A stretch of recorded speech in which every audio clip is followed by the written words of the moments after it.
we will to start the ASEAN lecturer communities event based off academic and best practice with the title Political Policy and Social Security Case Study Indonesia Malaysia with the famous speaker today, Dr. Bambang Purwoko, and then Dr.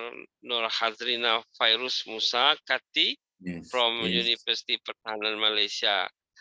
Prof. Bambang, I know you are the first time in RLC event, but Dr. Nur Hazrina, right now I think twice or 3 times. Okay. Twice, Prof. Second time. In the honored, years, honored.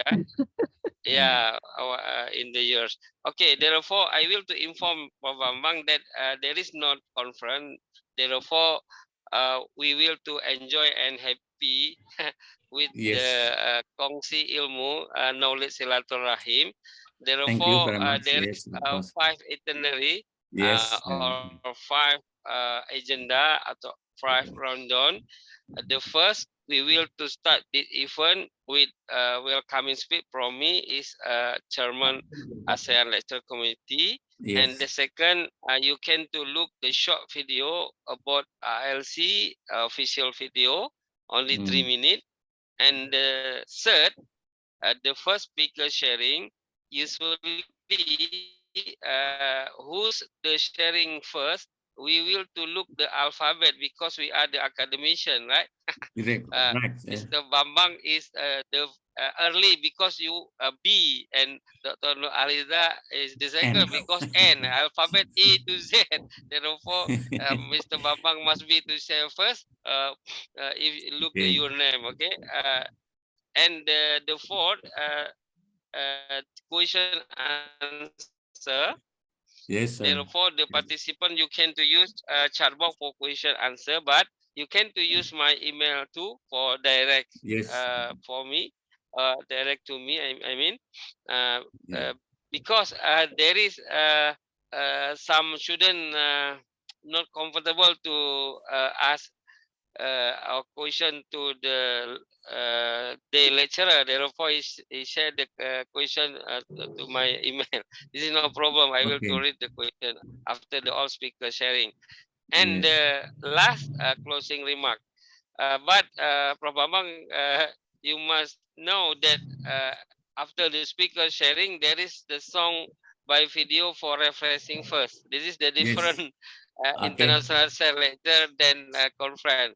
Jadi Dr. Nur Hazrina kalau nak kirim lagu Malaysia ke my WhatsApp Winda boleh juga, karena kita tak tahu apa yang sekarang famous dekat Malaysia. Jadi kadang-kadang lagunya pun sudah lagu lama, tapi kadang-kadang anak-anak milenial tak mengenali yang lama-lama itu.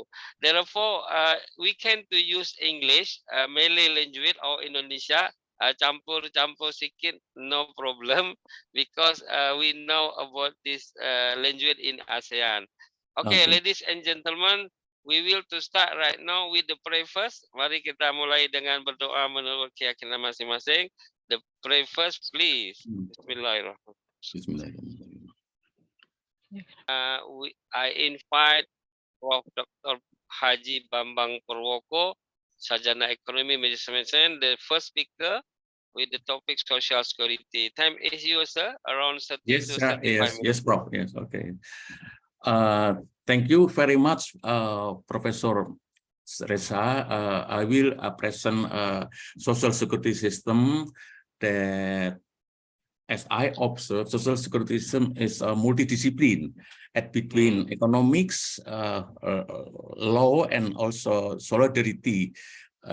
Sociology. Okay, I think it is good for me to present a slide for your information that for all lecturers should know that social security system is part of the economic, legal, and also sociology.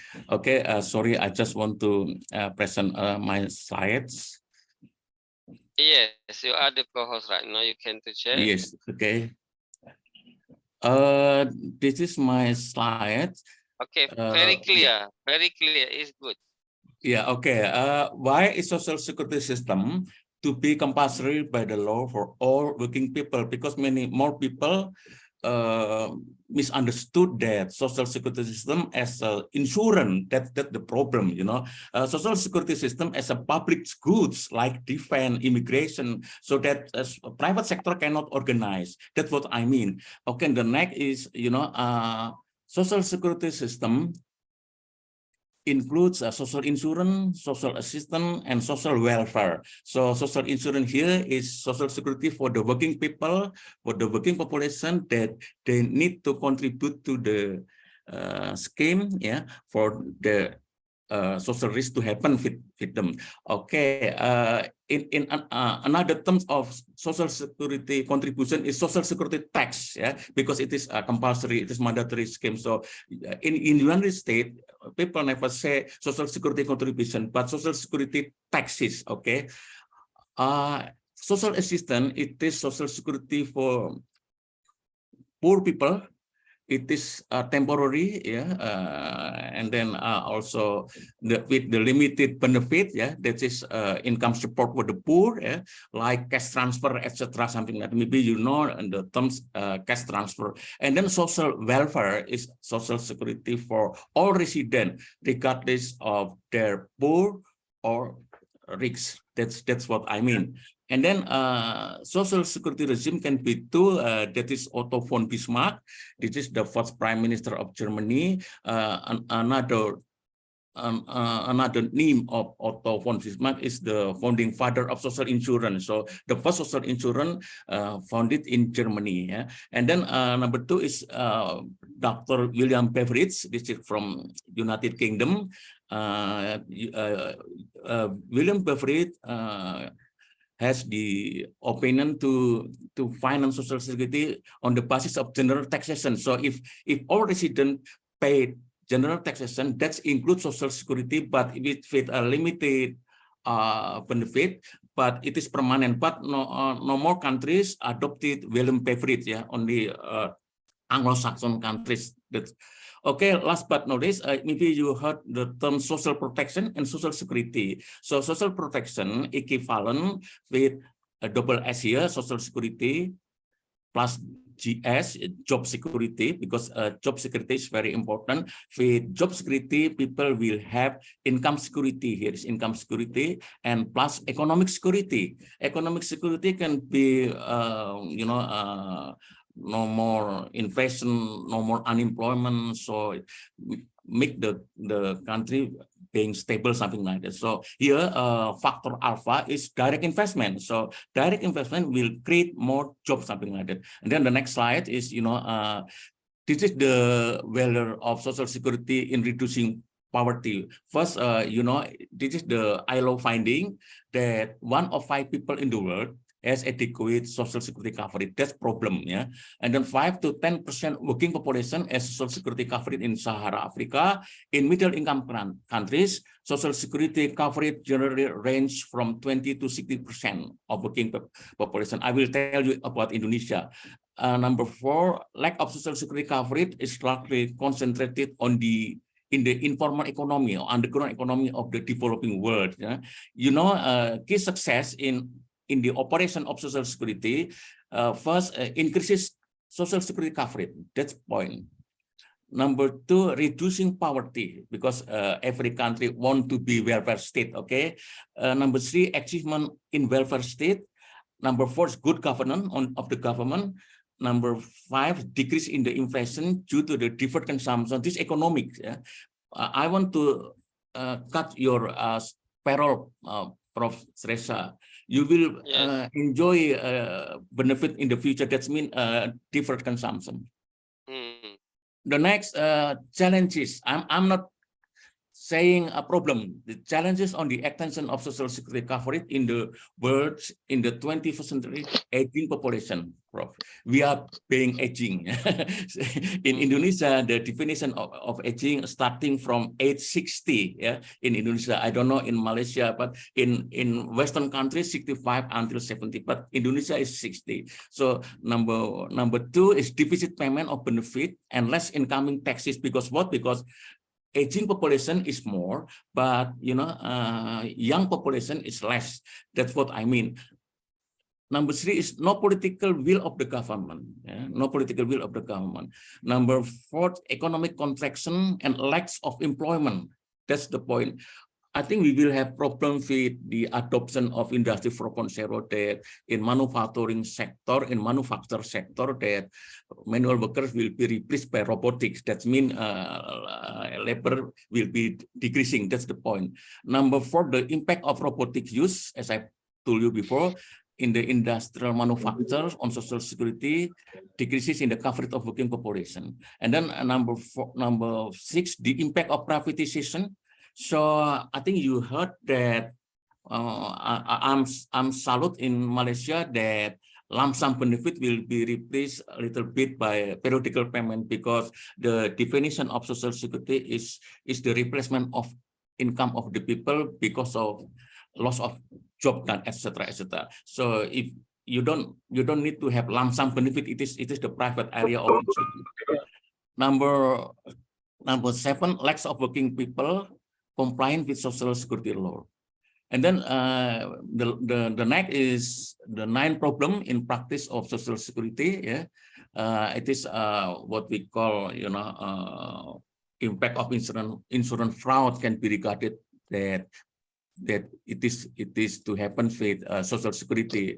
And then social security tax is regarded as additional operating expense by the employer. The formal sector workers were long excluded from social security system due to the lack of informal employment. So who is responsible? Many population go to the informal sector because of the government, because the government fail to create more job. That's the point. Because in the constitution, people are entitled to job. Number D, evasion of social security taxes as prepared by the employers. That's criminal. Evasion of social security, like evasion of tax. Then problem of transformation of the informal economy to formal sector. Why? Because if you work in formal sector, it is possible to be covered by social security. No official labor inspector available in the National Agency for ini BPJS, in the National Agency for Social Security in Indonesia is BPJS. More employers report part of the workers and part of the wages that happen in my countries. Even though National Agency for Social Security as a public legal entity, but the operational costs are still charged with the members' taxes, so that it is resemble a private insurance company. Because formula of social security contribution taxes must be equal benefit. That's it, no more. But insurance, yes, but social security, no. That's why the government shall respond to the financing also. Okay. Number 8, even though national. Okay. So I can say that BPJS in Indonesia like civilian people to wear a military uniform, something like that. It is not permissible for social security subsidies in Indonesia, but in other countries, yes, the government shall provide subsidies for social security. That's happened in other countries, but in Indonesia, anti-subsidies. But Constitution said, of course, subsidy must be provided for social security. And then this is the last for Indonesian social security reform. Of course, this is the establishment of social security system of Indonesia was in 1977 by the government regulation with limited coverage, because this is the government regulation. Only employer with 100 workers to be participated. But the problem, there is many more people not compliant with the government regulation because of what? Because we don't have labor inspector in Indonesia. Labor inspector is limited with the Ministry of Employment. And then the re-establishment of social security system by Jamsostek on the basis of the law number C of 1992. But the problem, because the operator of Jamsostek has a limited liability, that is, there is equity and employees one. So the comparison between Jamsostek equity as limited liability as compared to employees one, like one compared to 100. So it is at risk. Yeah, it is at risk for the employees. Okay. And finally, the reform of social security system of Indonesia was based on the law number 40 of 2004, paying universal coverage for all, being covered with healthcare. Yeah, I think we are successful because we have the motto to be sick, to be poor. Why people being sick, being poor? Because no guarantee, no coverage by social security. There is no coverage by social security. That's the point why the government wants to cover all poor people. Yeah. The last, this is the Indonesian social security taxes. You know, is okay. 15% is, so this is the social health insurance, 4% by employers, 1% by employees, totaling 5%, and then employment accident insurance, asuransi kecelakaan kerja, from 0.24 to 1.74, depending on the classification of industry. Only 1%, averagely 1% from here to here. And then premature death insurance, if you are already retired with the age 60, then you died, you will not have premature death benefit. This is only the active members of the social security. And then compulsory savings scheme, 5.7. That's the problem, because compulsory savings scheme is not social security, because the characters of social security must be solidarity. Compulsory savings scheme is not solidarity. And then the last pension scheme, on very limited, very small, on 3%, totally 15%. So employees shall be charged by 4%, and then employers 1%. This is the benefit. You see, for accident, 60 months of wages, and then lump sum. You know, social security benefit must not be lump sum, because the definition of social security is to substitute of income of the people because of loss of job. And then this is the Malaysia. I think Malaysia is a little bit better than Indonesia. You know, Employees Provident Fund, this is also compulsory savings scheme, was established in 1951. Okay, it is governed by the EPF Act in 1991. So the EPF is a national compulsory savings scheme. So it is not social security because it's private. Yeah. Lump sum belongs to private. Social security must be periodical, because the definition is to replace income workers because of loss of job. Okay, this is the I salute with Malaysia, because Malaysia before 23% of compulsory savings scheme, now changed to 12%.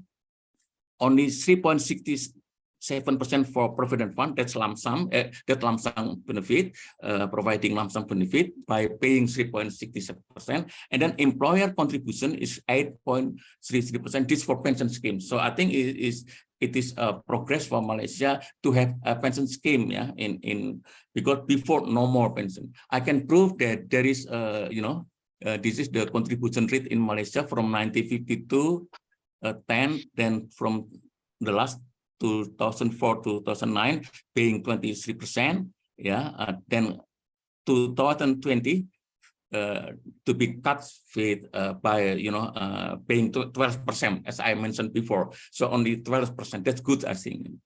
And then the last, I just want to summarize. Social security system can be social insurance. This is approach to operate. Can be social insurance is for working population. Of course, the program is more as compared with social assistance. Social assistance is temporary. Yeah, if poor people paying rates, they will not have benefit. Yeah.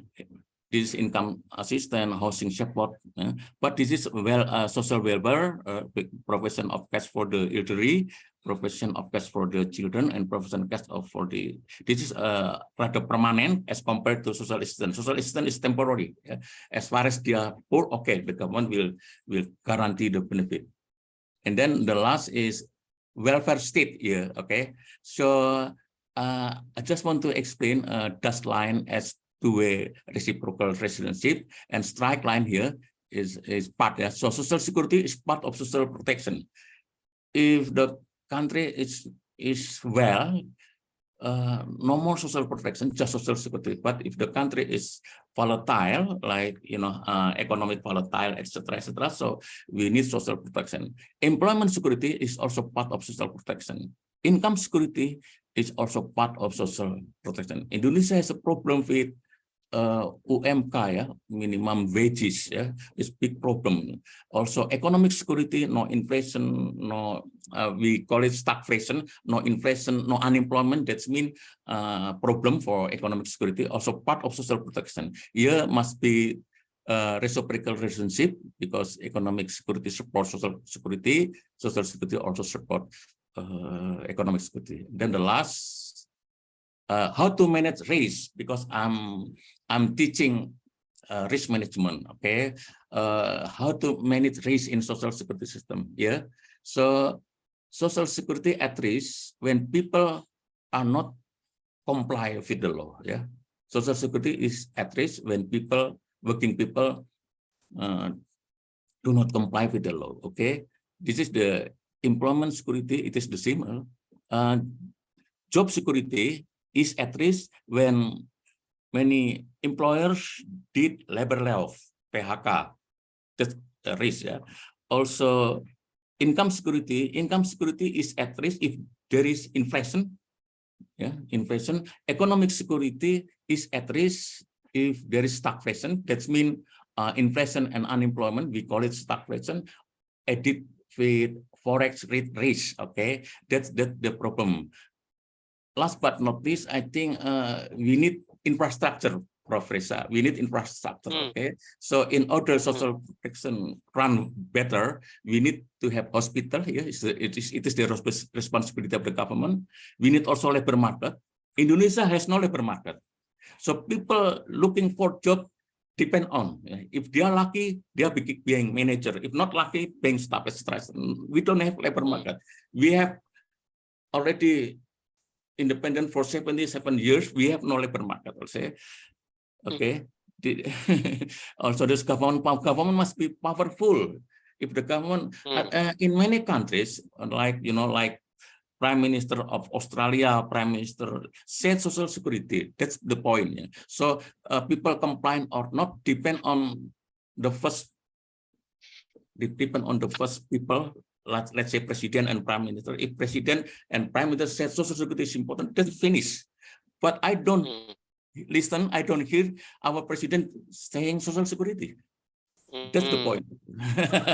Sorry to say. Sorry to say. And then thank you very much for my presentation. Maybe my presentation is so hairy because of time. So it is motto. Don't be worried with social security, because there is motto here. I cited from others. Social security has never failed to pay promised benefit. That's the point.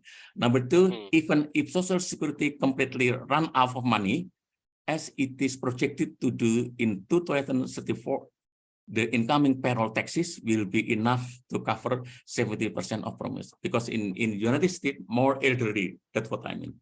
Number three, social security is not just another government spending program, but it is promised from generation to generation. I think you believe in God. Don't be panic with more elderly. Of course, there is young generation. You believe it that Allah will be with more young generation. Thank you very much for my presentation. Wow. There is comment. I like very much. Okay, I Very stop. interesting. Very interesting sharing, Prof. Bambang. Therefore, I hope you can to become advisor to new president Indonesia. Yes. One team press. Yes. For, I teach social security in University of Indonesia. I teach in social security in right. UI, in UI. Good. Therefore, I think the new president Indonesia next year must be to know about social Yes, security, yes, right? sir. Yes, Prof. Yeah. Yes. Okay. Thank you very much for your sharing. It's very good time management. Okay, ladies and gentlemen, so before the second speaker sharing, to happiness, because they are is the presenter for the student, therefore must be looked I mean, charming and Yes. happy. Okay. Okay, but I think if the student from Pancasila postgraduate look Dr. Haslina Fairuz is the Yes. lecturer, I mean, many student must be to focus to Yes. look Yes. the Okay, right now, Dr. Haslina, please. We hope invite you by physically, Prof. Bambang to Yes. Pancasila next time, Okay. next year. Yes. Okay. Let Dr. Haslina, please. Time is yours right now. Okay, all right. I'll share my screen. 1 second. Share screen. Okay. Okay. Prof. Bambang, there is some question for you in my email, but we will to read after the second speaker sharing. Okay. All the Yes. Yes. question must be put. Okay, Okay. very clear, Dr. Aslina, very clear screen. Very Okay. clear. Okay, let me just play the slide. Okay, so the slide is clear, Prof? Yes. Okay. Very This is okay. clear. Very clear. Okay, all right. Assalamualaikum and very good morning. Thank you to Prof. Reza for the second invitation this year. And also thank you to Prof. Bambang. Your presentation was very interesting. And I'm Thank you. happy to see there's a comparison between Malaysia and also Indonesia. It's Yes. a good, Thank you. good comparison, Prof. I Okay, visited all right. EPF. I visited already. Yeah. Oh, I see. Oh, I you got visited the already research for here many already. times. Okay, Yeah. good, Prof. Maybe we can see future. I have a friend who actually worked on doing on EPF. I can introduce you to her, inshallah. Yeah. I mean. Okay, all right, Prof. So let me continue with the lecture today. So I prepared basically on political policy, looking at Yes. public policy in Malaysia. So let us look at the lecture framework today. So I have many subsections. Mine is a bit not fancy as Prof. Bambang. Prof. Bambang punya Yes. fancy banyak banyak graph. Saya tak ada. Okay. All right. So basically we look at what is the policy and then the concept and then the link between policy and politics, and then we look at basically I do a lot of work for OUM. I write module for them. This is part of the module that I wrote for them actually on Malaysian policy studies reader. Okay, so some theory there, okay, to understand how does the policy making is done, and then we look at the domestic factor. I emphasize on domestic factor here because I feel that domestic factor is very important, very dominant in deciding any kind of policy, and also an example of what we did with National Economic Policy (NEP) ataupun Dasar Ekonomi Baru during the premiership of Tun Mahathir, the fourth premiership. Okay, and then we have regime stability maintenance and how do we work with this, and the national development, Islam as issues and policy making. Okay, so let us go through what is policy. So basically, there is no accepted definition of public policy. So if you look at public policy, it is made in the name of public. Okay, it is generally made or initiated by the government and is interpreted and implemented by public and private actors. And it is what government intend to do and is what government choose not to do. So it is everything there. Okay, so if you look at policy, if you study policy, it's very interesting that there is always a gap between the strategy, the policy maker, and also the implementer or the enforcer. So this is happening in a lot of countries, in many countries, even developing countries. Okay, so this is normal. So what we wanted to know is that policy can be made, can be recommended, but it is more important to understand why is it implemented, why is it successful, and why is it not at times. So there are many other factors that need to be considered in ensuring a successful policy. Okay, so basically what is policy is a rule to guide decisions and achieve national outcome. So it is referred as either a procedural or protocol. So it can be subjective and objective decision making, and it is a cause of action by a person, a group, or government within a given environment, and to provide obstacle opportunities which policy was proposed to utilize and overcome to reach a goal and realize an objective or a purpose.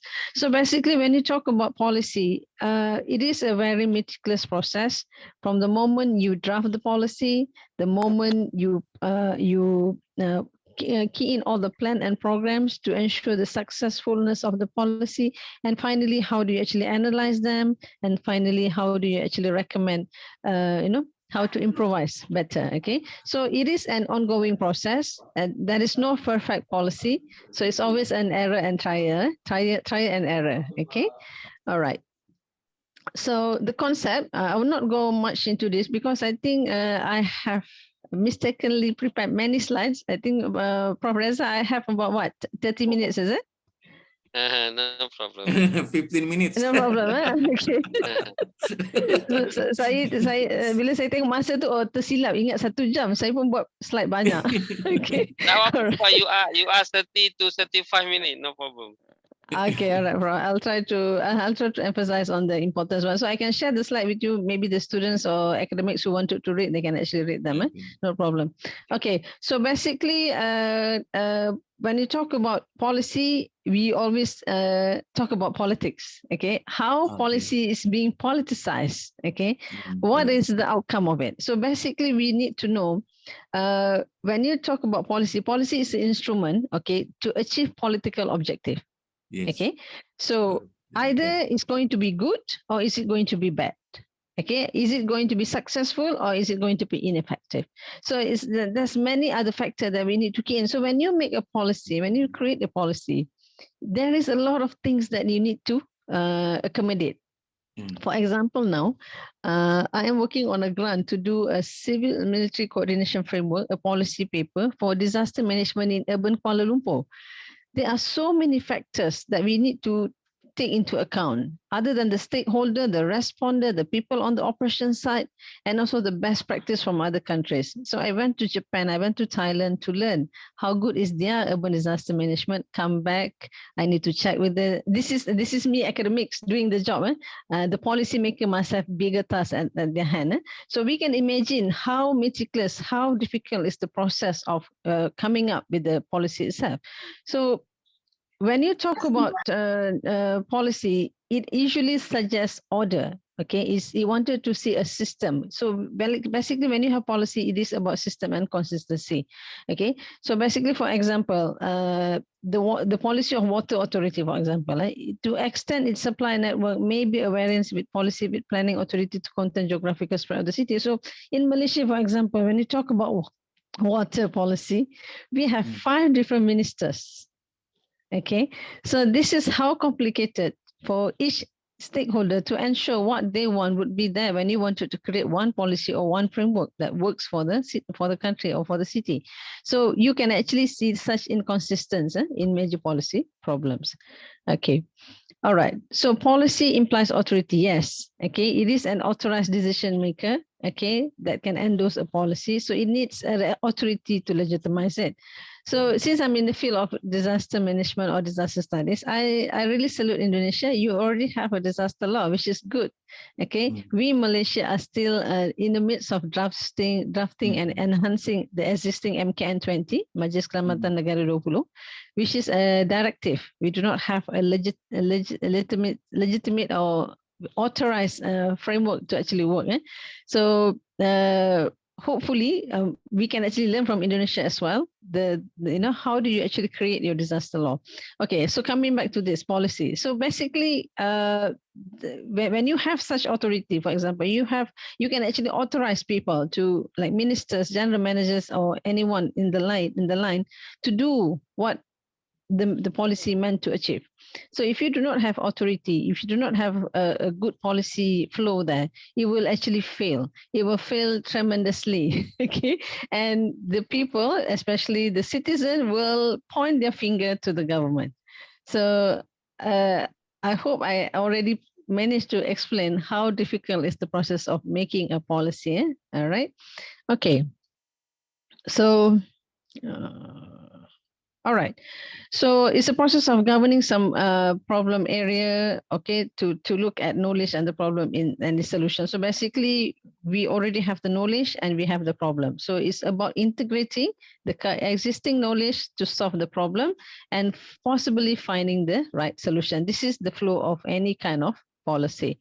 Okay, so it is a tool to assist management with any kind of objective. Okay, they wanted to achieve any kind of objective, they must have a good policy. Implementation of policy is another story. It involves a whole lot of enforcement as well. Sometimes a lot of country has policy, but if you fail at enforcement, you fail at in Malaysia we call it penguatkuasaan.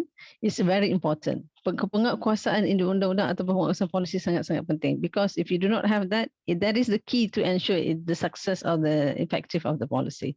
Okay, so okay, it's a process of including identifying different alternatives such as programs, spending priorities, and choosing them on the basis of their effect. So I'll go to quickly go to the theory and then go to the case study. Okay, I don't think I have much time. Okay, all right. So the political system theory. Okay, this is one theory. Okay, that actually talk about demand and supply of this environment that put into politics system to satisfy interest value demand. Okay, presented. So when individual groups pay taxes, obey law, like what Prof. Bambang said earlier, and abide the election, the support will be rendered by the government. So they expect something from the government, because the government have responsibility to provide security, freedom from fear, freedom from want. That's why I make sense of what Prof. Bambang was presenting, social security. So in international, we see it as a human security. So basically, people expect government to give security in the form of employment, in the form of social security. There are many forms of security that the government actually people are entitled from the government. So basically, when they pay taxes, they expect something in return. So the government must know this. Okay, I think in Indonesia the tax is quite high, kan, Prof? Tinggi, Yes. kan? Yes. The expectation must be very high as well. Mesti tinggi. Kat Malaysia dia tak berani bagi tinggi sebab nanti takut kena minta banyak lagi. Okay. All right. So political system theory basically talking about from the support you gain from the citizen, the acceptance level, how does it as a legitimate authority and binding on the citizen. So basically it's talking about the how does government actually manage their citizen by getting their obeying the law, and also how they actually spend the taxpayer money. This is very crucial. This is always questioned. In Malaysia we have PAC, okay, Public Accountability Committee, that actually check on all the government spend taxpayers' money on any big project to check on whether it's accountable or not. Is it doing its job? Is it giving a good return? Is it coming back, or is it going to be wasted? So we have this kind of thing. So basically, this is what political system theory. Okay, and then we have group theory. Okay. All right. So group theory talks about group struggle. Okay. So basically it's interaction and struggle among groups. So it's a collection of individuals. So we know what is group. Okay. So basically group theory says that when you have a big group, so your influence on a policy formulation is strong. Like we said, bersatu kita teguh, bercerai kita roboh. In Malaysia, it's very, very strong. So yes, the thicker you are, the stronger you are. So group theory actually says when you have a stronger big numbers or big amount, so you can actually influence the policy formulation better. So that, however, it has weaknesses. It is poor in representing in the interest of many group struggle. Okay, all right. So next theory is elite. I have to go fast, okay, because I have more interesting thing to share actually at the end of this. Okay, focus on the preferences of governing officials. So means talking about the top people, the strategic people, the general shape, the president, the higher level. So this basically looking at how does hang on, let me just go. Okay, how does society, okay, society have power in, and many do not have. So we are talking about haves and haves not. Okay, when governing elites determine or decide what they think is the best, okay, there is a gap. Okay, I prefer doing research going to the down, going to the bottom, going to the people. Okay, this is what I did in Aceh. I went to Aceh and talked to 60 respondents, spent 6 months. Okay, so yes, for me, going to the people rather than reading the reports online, it makes a lot of difference. Okay, so it's the same with the policy. So you wanted to understand how good is the policy, how effective it is. You have to go to the people, the masses. Okay, so I will not go into that. Okay, have a few things here. Okay, so let us look at the domestic factor in policy making. Okay, so domestic policy. Okay, so basically, we are looking at few factors when it comes to domestic policy. So society, we must see our country, people with different background, different philosophies, different knowledge. Okay, they will have some kind of disagreement. We cannot fulfill or please everyone. Okay, in a sense. So people who have more liberal belief, on the other hand, tend to emphasize equality on government effort to help the needy. But on the other hand, people who thinks, they are always a fraction in a structure of domestic policy, whereby some people will be thinking for the goodness of everyone, but some people will be thinking of their own interests as well. So there is always a clash in this. In many countries, in any developing countries, we see this pattern. Okay, all right. So the domestic structure, okay, I'm coming to Malaysia now. All right, a little bit on Malaysia here. So if you look at Malaysian case, most our domestic structure is determined by the integration of Malaysian ethnically diverse society. We have Chinese, Malay, Indian, and also others. And we have national development is our main pillar as well, and the maintenance of Islamic ruling regime. So basically, if you look at the Malaysian political scenario, it's always about this. It revolves around this. Okay, it's always about integration. It's always about development, and it's always about the Islamic ruling regime. So looking at the Ketuanan Melayu, we talk about that very often. Okay, all right. And then why national integration? Because we know we came together, MCA, MIC, and UMNO came together under National Front to gain independence in 1957 from the British. Okay, so we get independent from this for this country together. So everything must come under the national integration platform.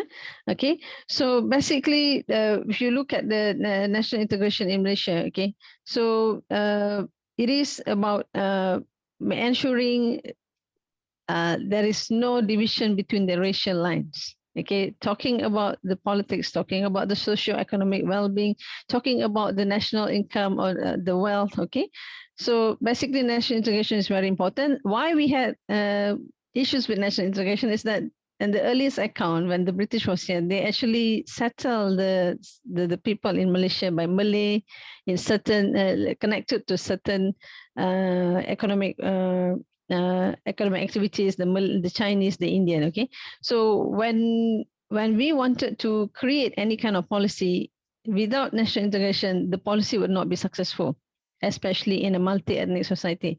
I must say here, Indonesia has a very different mold of society.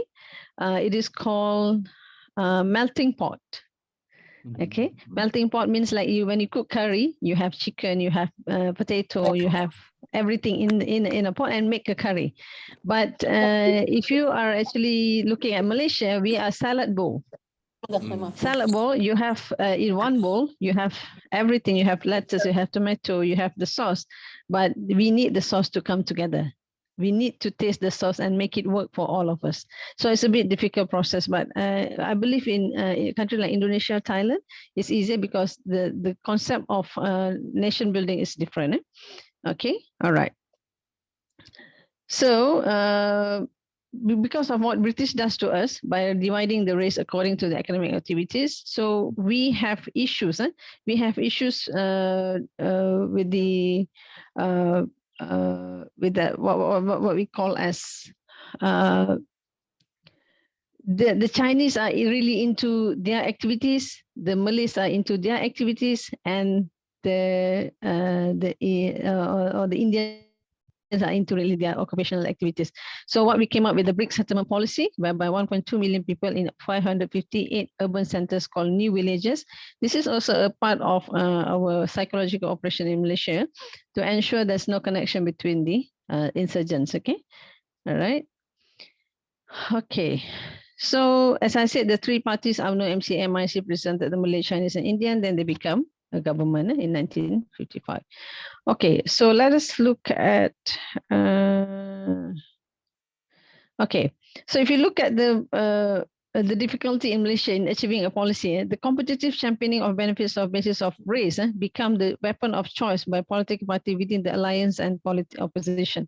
So basically, the opposition or the politician actually make use of this heated racial line between these races that have been divided since even before independence. So for us to apply a policy is very difficult because we have many people, many divisions, okay, because of this. Achieving national integration is not an easy task for us in a multicultural society. Okay, all right. So let us look at the solution now, the new economic policy. So basically, I wanted to share about new economic policy. It's very interesting. Okay, it came up under the Mahathir regime. Okay, so there was 6 measures. Okay, deployed under this policy. So is to basically to revert the Malaysian control majoristic in sector of economy. So as I said, the Chinese, Indian, and Malay are actually very much concluded in their respective economic activities. So second, we wanted to if you look at the point here, reduce foreign share of nation economy from 62% at the start of NEP to 25% 2 decade later. So it takes 20 years for this economy to work, for this policy to work. Okay, and then the second point was to actually the regime undertook measures to crop a commodity price. Okay, wanted to reduce through active involvement in international commodities exchanges. And the third point was that the government prioritized interaction or attraction of foreign investment.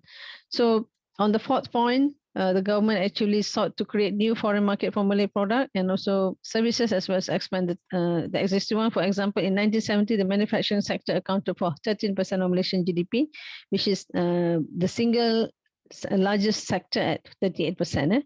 Okay, and then the figure of agriculture sector moved in the opposite direction, 30% in 70s to 10% in 2000. So we managed to revert the agriculture and the industry through this policy, the success of this policy. And regime actively promote the facilitate joint business ventures between the local Malay foreign investment. So this kind of some kind of agreement, it must be a 60%, 40% kind of division between the shares. And finally, the regime promoted reverse investment in new states such as CIS and former communist one in Europe and also in Indochina. Okay, many more actually, but I'll just make it short. Okay, so in the 2 decades, reverse investment increased more than tenfold. The 6 measures involve foreign policy initiative and many tied to domestic policies, wealth distribution, especially such as privatization. Okay, and with the new economic policy, we have regime stability maintenance. Okay, so I must say it's very important to look at social politic and socio-economic policies together, because you can never divide that social from economic or politic. You cannot, economic and politics cannot be divided from social. That's how I believe. It's very difficult for me to give any lecture not connecting with the social. It's very, very important. Okay. So NEP, if you look at the achievement, it's very broad. Okay. It has managed to eradicate poverty. It has managed to change our focus of our main commodity from agriculture to industry. And then it also managed to give more development actually. Okay. So as we this is the political story, I don't want to go there. Okay, it's just for our reading. Okay, so if you look at the newly independent Malaysia and with the policy of NEP, National Economic Policy, it has actually it has brought together the weaknesses in our government or in our politics and our economic to become together. So it's always a socio-politic economy. And we continue with national development. Okay. Oh, hold on. Okay, and then national development is another policy that continue NEP, and then we have national development policy that actually continue from NEP. Okay, so in between that, in between this, we had two economic and financial crises during the era in the 80s and one in the late 1990s, and then it is the lowest ebb at the head of any post crisis. Okay.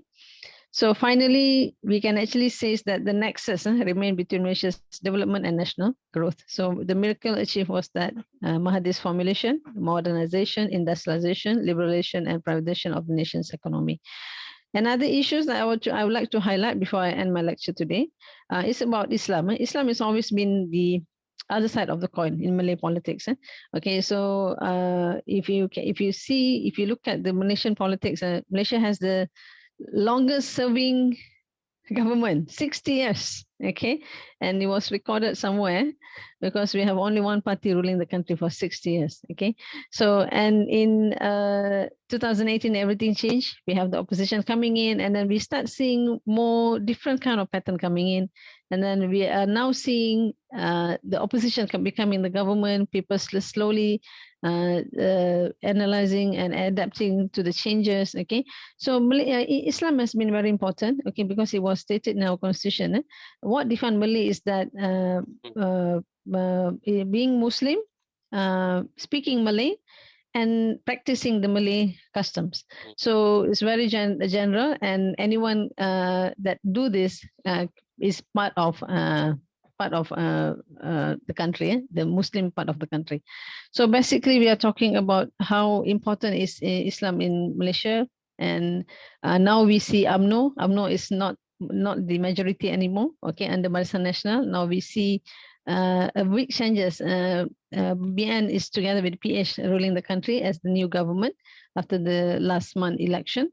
Okay, so it's always been a juggle between national integration, between Islam being the priority in policy making. And if you look at Malaysian policy, foreign policy, yes, we support a lot of Muslim countries outside. Okay, we are very well known actually for that. And I believe it's very important to understand that anything that's stated in Constitution will be taken as will be accepted as something must have. So Malaysia is a Muslim country, so does like Indonesia. So we share some kind of similarities there, and then we can actually learn from each other how to emphasize a better policy making in future. Okay, so if you look at domestic policy, so I'd like to wrap up. Okay, domestic policy, also known as public policy. Okay, present decision, laws, and programs made by government. So domestic policy is a set of law and regulation that government established with the nation's border. So any kind of policy or any kind of domestic policy being created must consider the history, its social economic condition, the priority of the people, and also the nature of the government itself. So it need this. We will see a lot of disagreements, as I said earlier, due to the background and philosophies. But political, economic, social, cultural aspect of a nation and condition will influence, contribute to the nature, shape, and substance of a direction of foreign policy in future. So if you look at what we call as policy has many players: government, interest group, media, and public opinion. So I believe in any kind of policy making, regardless of being domestic or foreign, these four stakeholders or four components of the country play a very important role. All right, thank you. With that, I end my lecture. Sorry for the very long, long slide. No, very good time management. You use only 30 minutes. Oh, okay, all right, Rob. I think because you are nearby army, they follow the discipline all the time. Stop screen, please. Stop screen. Yeah. Oh, okay. I'll stop sharing. Okay. I think Dr. Nur Azina is someone of the famous lecturer in the Unhan. Okay, Prof. Bambang and Dr. Nohazina, there is some question in my email right now, but usually only two question I will to read for you. The first from Yanti for Prof. Bambang. Very interesting sharing about social security, interdisciplinary of science. I get the new knowledge from you, Prof. Thank you very much. Okay, the first question. Right now, Ministry of Education Indonesia launching Merdeka Belajar Kampus Merdeka, mean learning model not only captive about one talent and vision. Before it, we know must a linear program study for to become a professor. Yes, yes, What you think regard Merdeka Belajar, Kampus Merdeka, relation of social security? This is the first question from Yanti, and the second question, our last question from Fitri. Last week, there is viral news that Deddy Corbuzier as Lieutenant Colonel titular from Defense Ministry Prabowo Subianto. That program regards citizenship for state security. Is it someone of mean about social security? This is the second speaker for you, Prof. And then I will to read the question for Dr. Nohaslina too. From Miyati is the very interesting regard public policy in Malaysia, Dr. Aslina. Okay, the first question. Last week in Malaysia, there is new prime minister, but I know not party get the single majority in PRU 15. So right now, new government or cabinet not with majority in parliament. Is it will be impact regarding public policy and participant of citizens to follow prime minister policy? This is the first question. And the second question from Rahma. Long time ago, former Prime Minister Tun Mahathir, there is the policy look to east, not to western. What the new Malaysian government right now to the future? And in your university, what the advantage of security studies?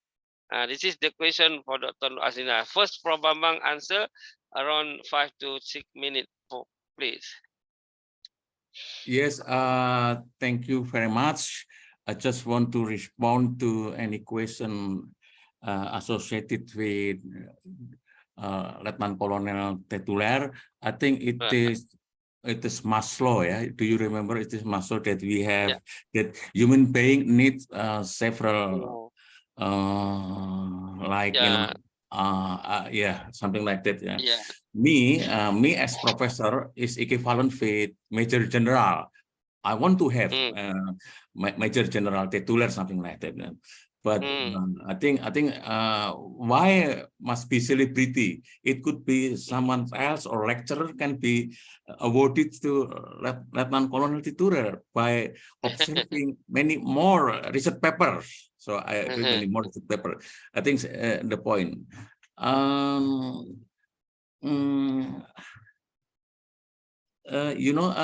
Social security system in this scheme is a system that will providing income security.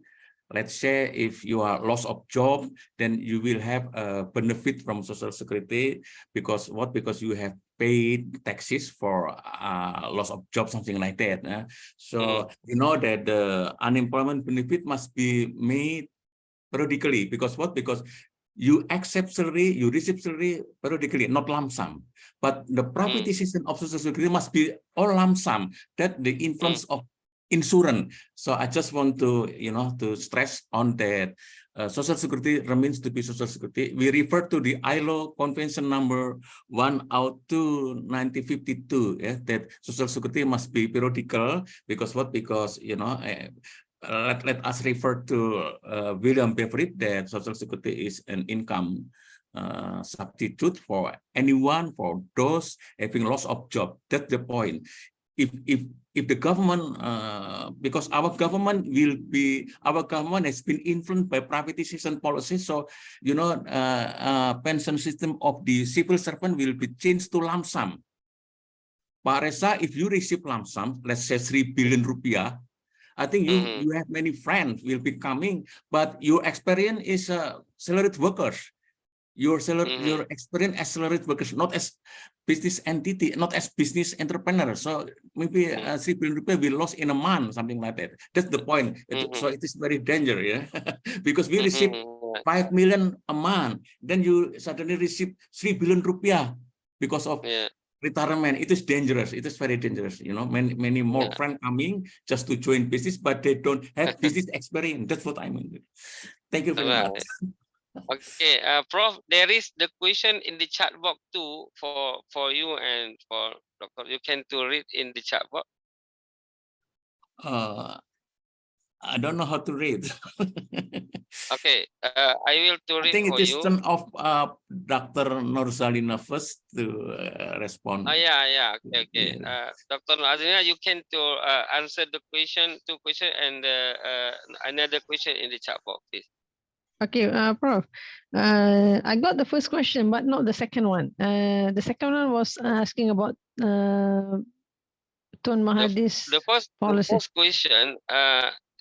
Yes, I from understand Yati. the new government with not having majority. The second question from Rahma. Long time ago, former Prime Minister Tun Mahathir, his policy look to east, not to west. Okay.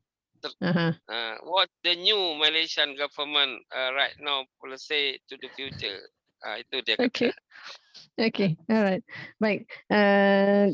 Soalan pertama, terima kasih for the questions. New government, not having majority. Okay, not having majority. Okay, is actually if I do the analysis, okay, BN has lost its support from the Chinese and the Indians. So it's shrinking, becoming smaller. It used to be the major party that won. Even the last election, they have more than 60 seats. Okay, so this time you see they have like 30. Okay, so it has reduced so much. Okay, so and you can see the Chinese and Malay Indian votes going to the PH. They're actually under the another Perikatan actually. So it's still there, but it's under different arrangement, different front. Okay, so I must say it will affect. I would say actually we are coming back to what we had before, like BN. We have UMNO, MIC, MCA. Okay, so it is coming, but in a different form, different pattern only. Okay, so how does it affect public policy? I don't think that much. Okay. We start seeing our ministers giving statements on the policies, what they're going to do and all that. Nothing much has changed. Okay, so they are actually just implementing what was left by the previous government and enhancing what need to be added and need to be removed. Okay, so that's what I see. And if you're talking about public policy, let us, for example, for the education policy, okay, we are actually bringing back certain Jawatan Kuasa committee that we had in 1996. Okay, so just to make sure, because the new government is perpaduan, so we are looking at the fair mix of Malay, Chinese, and Indian being in the government as part of the government. So yes, so we wanted to see a good public policy. So I let them do their job. They're not barely even 1 month yet. So let us give them 100 days, and maybe after 3 months we will start seeing more results. Okay. All right. The second question, Tun Mahathir. Yes, he's a very high supporter of Look East policy. Even the Japanese are very supportive of him. Okay, other than South Korea and so on. Okay, so yes, Tun looked at East policy, and that is part of our. It was concurrently working with our NEP, National Economic Policy at that time. So there was many things happening many policy happening at the same time, and Tone actually managed to grab a lot of things to integrate all the policy together. So the new government, I do not know for sure, but for now, I do not see any kind of inclination. Is it going to be east or is it going to be west? But I can say with the visit to Turkey and a lot of countries, I can see a lot of collaboration or investment or collaboration coming from the west as well. So I would say it would be a mixture of both. Okay, we already have good connection with the east, and we might combine with the west. Why not? Enjoying the both world. Kan? Kenapa tak? Betul tak? So we must look at what fit into our national interest. That's the most important thing. Thank you. And the chat box, there is the question for you too. You can respond. Let me see the chat box. I don't see any question here. Oh, not. I only see the senarai kehadiran. Okay. Are there example from specific countries where governance is good, implementation is good, and people follow through their responsibilities? This is the question. And then the another question: what are the primary issues with managing the national security system in Indonesia and Malaysia? I think Prof. Bambang talked before that the security, social security is not about define of state, but this is about the food security, insurance, income, and then Prof. Bambang. I see this is you have to answer before it. Therefore, before the closing and conclusion remark, Prof. Before that, we will to go to refreshing first.